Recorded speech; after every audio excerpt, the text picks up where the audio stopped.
Lesion charting is most useful when the morphology, color, distribution, and surface change are written clearly. In this video, we will review 100 practical charting phrases with common differential diagnoses.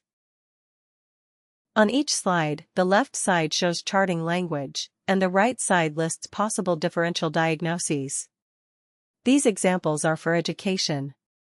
In practice, history, palpation, dermoscopy, and test should be considered together. Macules and patches are flat lesions.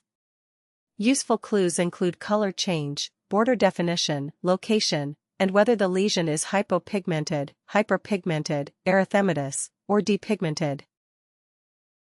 Papules are small, raised lesions. Common differentials include acne vulgaris, intradermal nevus, verruca vulgaris, perioral dermatitis, papular urticaria, keratosis pilaris, molluscum contagiosum, actinic keratosis, syringoma, and milium. Plaques are broad, raised lesions. Scale, thickness, crusting, and the distribution pattern can help distinguish psoriasis, tinea corporis, seborrheic dermatitis, lichen simplex chronicus, eczema, cutaneous lymphoma, impetigo, and discoid lupus erythematosus. Nodules are deeper or larger raised lesions.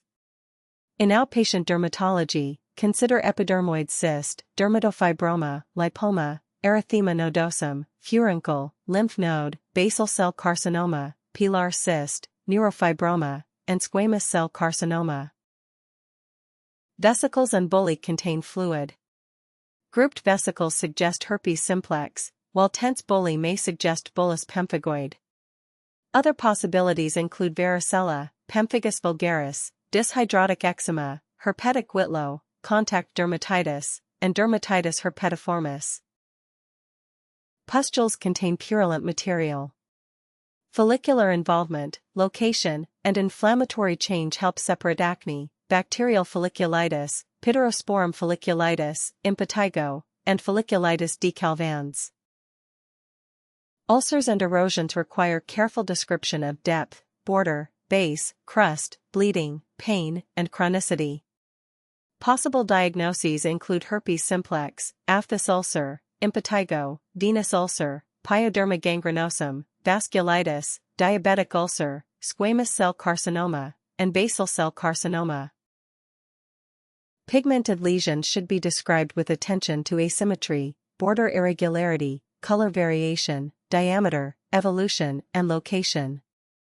Differentials include melanocytic nevus, acral nevus, dysplastic nevus, melanoma, acral melanoma, seborrheic keratosis, and nodular melanoma.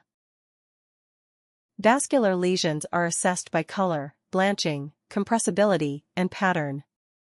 Consider cherry angioma, basal cell carcinoma with telangiectasia, angiokeratoma, hemangioma, Kaposi sarcoma, spider angioma, urticaria, and pyogenic granuloma. Other lesion patterns include verrucous, hyperkeratotic, crusted, scaly, excoriated, lichenified, fissured, atrophic, and hypertrophic lesions. These descriptions help guide the differential diagnosis before biopsy or treatment. In a dermatologic surgery clinic, the most common patterns often include wart, epidermoid cyst, nevus, melanoma screening, psoriasis, acne, basal cell carcinoma, squamous cell carcinoma, lipoma, molluscum contagiosum, and cherry angioma. In summary, charting starts with morphology, and differential diagnosis is narrowed by clinical context. These examples are educational and do not replace professional medical judgment.